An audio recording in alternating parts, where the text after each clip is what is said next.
Good morning, 6th grader of HFO Elementary School. How are you, kids? I hope that you are in a good health. Do you miss the school? Miss your teacher? Moreover, your homeroom teacher, right?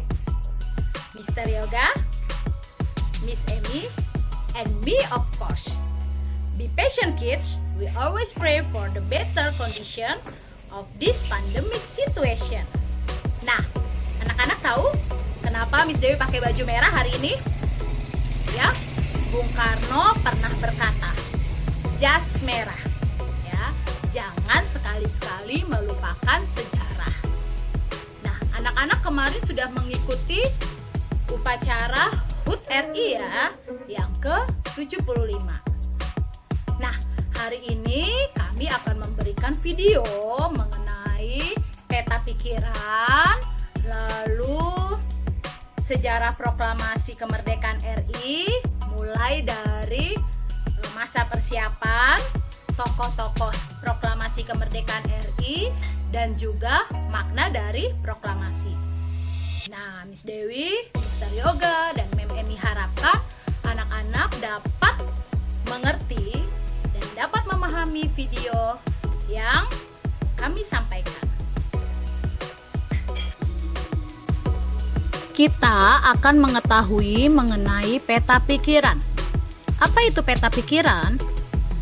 Peta pikiran adalah suatu metode yang menggunakan kata tanya 5W plus 1H. Kata tanya tersebut adalah what, apa, who, siapa, when, kapan, where, di mana, why, mengapa, dan how, bagaimana. Manfaat peta pikiran. Yang pertama, mempermudah mengingat sesuatu. Yang kedua, membuat jalan pikiran lebih teratur. Yang ketiga, lebih mudah mengetahui letak kata kunci. Perhatikan bacaan di bawah ini. Proklamasi Kemerdekaan Indonesia. Proklamasi kemerdekaan yang dilakukan tanggal 17 Agustus 1945 menjadi peristiwa penting bagi bangsa Indonesia. Peristiwa tersebut menjadi tonggak sejarah di mana bangsa Indonesia berhak atas kemerdekaan dan wajib mempertahankannya. Diawali dengan dijatuhkannya bom atom oleh tentara Amerika Serikat pada tanggal 6 Agustus 1945 di kota Hiroshima dan pada tanggal 9 Agustus 1945 di kota Nagasaki. Jepang akhirnya menyerah kepada tentara sekutu. Peristiwa ini dijadikan kesempatan oleh bangsa Indonesia untuk segera membebaskan diri dari penjajahan bangsa Jepang. Teks proklamasi ditulis di Rumah Laksamana Tadesi Maida, Jalan Imam Bonjol nomor 1. Para penyusun teks proklamasi adalah Insinyur Soekarno, Dr. Andes Muhammad Hatta, dan Mr. Ahmad Subarjo. Konsep teks proklamasi ditulis oleh I.R. Soekarno. Saat itu hadir pula B.M. Dia, Sayuti Melik, Sukarni, dan Sudira. Sukarni mengusulkan agar yang menandatangani teks proklamasi itu adalah I.R. Soekarno dan Muhammad Hatta atas nama bangsa Indonesia. Teks proklamasi diketik oleh Sayuti Melik. Pagi harinya, 17 Agustus 1945, di kediaman Soekarno, Jalan Penggangsaan Timur, nomor 56, telah hadir antara lain Suwirjo, Wilopo, Gofar Pringgodikdo, Tabrani, dan Trimurti. Acara dimulai pada pukul 10 dengan pembacaan proklamasi oleh Soekarno dan disambung pidato singkat tanpa teks. Kemudian bendera merah putih yang telah dijahit Ibu Fatmawati dikibarkan.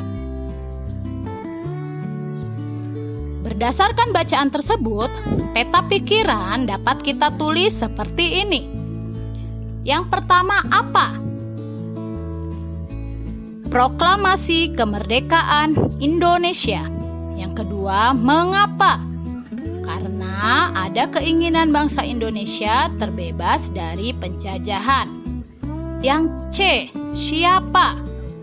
Jadi siapa saja yang terlibat dalam teks proklamasi, ya, dalam penyusunan teks proklamasi, siapa saja? Yang pertama I.R. Soekarno, yang kedua Muhammad Hatta, yang ketiga Sayuti Melik, yang keempat Laksamana Tadesi Maida, yang kelima B.M. Dia, yang keenam Soekarni, dan yang ketujuh Sudiro. Bagaimana? Setelah bom atom dijatuhkan di Hiroshima dan Nagasaki, membuat Jepang menyerah tanpa syarat kepada sekutu. Kekosongan kekuasaan ini dipergunakan untuk melakukan proklamasi kemerdekaan oleh bangsa Indonesia agar terbebas dari penjajahan. Lalu kapan? Kapan dilaksanakan atau kapan dibacakannya teks proklamasi, yaitu tanggal 17 Agustus 1945. Yang berikutnya, di mana? Di mana teks proklamasi tersebut dibacakan? Jawabannya, Jalan Pegangsaan Timur, nomor 56, Jakarta. Proklamasi. Kami, bangsa Indonesia, dengan ini menyatakan kemerdekaan Indonesia. Hal-hal yang mengenai pemindahan kekuasaan dan lain-lain diselenggarakan dengan cara saksama dan dalam tempo yang sesingkat-singkatnya. Jakarta, 17 Agustus 1945, atas nama bangsa Indonesia, Soekarno, Hatta. Wah, tidak terasa ya anak-anak, ternyata Indonesia sudah merdeka selama 75 tahun, sudah terbebas dari penjajahan. Ya. Nah, kita mau lihat kembali anak-anak sejarah proklamasi kemerdekaan Republik Indonesia. Nah, sebelumnya ada usaha untuk mempersiapkan kemerdekaan Indonesia. Yang pertama yaitu BPUPKI, kepanjangan dari Badan Penyelidik Usaha-Usaha Persiapan Kemerdekaan Indonesia, atau bahasa Jepangnya Dokuritsu Junbi Chosakai. Ya, BPUPKI beranggotakan 62 orang yang diketuai oleh Dr. Rajiman Widyodiningrat dan wakilnya Ichibens dan RP Suroso. Apa saja tugas BPUPKI? Yang pertama, menyelidiki kemungkinan Indonesia merdeka. Yang kedua, mempersiapkan lahirnya Indonesia merdeka. Yang ketiga, menyusun dasar negara merdeka. Yang keempat, menyusun rancangan Undang-Undang Dasar Indonesia Merdeka. Lalu, kita lanjut kembali, yaitu PPKI, Panitia Persiapan Kemerdekaan Indonesia. Setelah BPUPKI dibubarkan, lalu dibentuklah PPKI, Panitia Persiapan Kemerdekaan Indonesia, atau dalam bahasa Jepang Dokuritsu Junbi Inkai. Didirikan pada tanggal 7 Agustus 1945, diketuai oleh Insinyur Soekarno. Jadi sebelum Indonesia merdeka itu terjadi peristiwa dua kota di Jepang yang dibom atom oleh tentara sekutu, yaitu Nagasaki dan Hiroshima. Yang pertama adalah Hiroshima pada tanggal 6 Agustus 1945 dan yang kedua adalah Nagasaki pada tanggal 9 Agustus 1945. Pada saat Jepang dibom atom oleh sekutu, terjadilah kekosongan kekuasaan di Indonesia, anak-anak. Nah, Jepang sibuk dengan negaranya yang sudah dibom atom ya, diporak-porandakan oleh tentara sekutu. Nah, di bagian lain, PPKI, Panitia Persiapan Kemerdekaan Indonesia, sudah siap-siap untuk memproklamirkan kemerdekaan RI. Berita tentang dibom atomnya Jepang oleh tentara sekutu itu didengar anak-anak oleh golongan muda. Ya, tokoh golongan muda itu diketuai oleh yang namanya Soekarni. Nah, kalau golongan tua diketuai oleh yang namanya Ahmad Subarjo. Sultan Syahrir mendengar berita kekalahan Jepang. Nah, para tokoh pemuda ini ya mempersiapkan Soekarno dan Hatta untuk segera memproklamasikan kemerdekaan RI. Para tokoh pemuda mendesak terus Insinyur Soekarno ya dan Muhammad Hatta untuk apa? Untuk segera memproklamirkan kemerdekaan Indonesia. Nah, terjadilah peristiwa yang namanya peristiwa Rengas Dengklok. Ya, peristiwa Rengas Dengklok itu peristiwa penculikan yang terjadi di mana sih Rengas Dengklok, anak-anak? Di daerah Karawang ya. Itu peristiwa penculikan yang dilakukan oleh sejumlah pemuda, jadi golongan muda. Antara lain Sukarni, Wikana, Aidit dan Chairul Saleh ya, dari perkumpulan yang namanya Menteng 31. Ya, diculiklah IR Soekarno dan Muhammad Hatta. Peristiwa ini terjadi pada tanggal 16 Agustus 1945. Pukul 3 dini hari, Soekarno dan Hatta dibawa ke Rengas Dengklok, Karawang, untuk kemudian didesak agar mempercepat proklamasi kemerdekaan Republik Indonesia sampai dengan terjadinya kesepakatan antara golongan tua yang diwakili Soekarno dan Hatta serta Ahmad Subarjo dengan golongan muda tentang kapan proklamasi akan dilaksanakan, terutama setelah Jepang mengalami kekalahan dalam Perang Pasifik. Nah, siapa saja sih tokoh-tokoh yang berperan saat proklamasi kemerdekaan? Ya, yang pertama yaitu Sayuti Melik. Sayuti Melik adalah pengetik naskah proklamasi. Jadi, sebelumnya proklamasi itu ya naskahnya ditulis tangan oleh Insinyur Soekarno atau kita biasanya sebut isi naskah teks proklamasi Klat. Ya, Klat itu adalah hasil tulisan tangan Soekarno. Sayuti Melik yang bertugas ya setelah ditulisan tangan, Sayuti Melik mengetik naskah proklamasi tersebut. Ya, ada beberapa tulisan ya yang diganti atau direvisi oleh Sayuti Melik, tapi dengan persetujuan Insinyur Soekarno. Di mana tempat disusunnya naskah proklamasi? Di Rumah Laksamana Tadesi Maeda. Yang berikutnya Dr. Andes Muhammad Hatta. Ya, Dr. Andes Muhammad Hatta dia mendampingi Bapak IR Soekarno. Nah, Muhammad Hatta adalah wakil presiden pertama RI ya anak-anak ya. Lalu yang berikutnya Ibu Fatmawati. Ibu Fatmawati adalah istri Insinyur Soekarno. Beliau juga penjahit bendera merah putih pertama kali.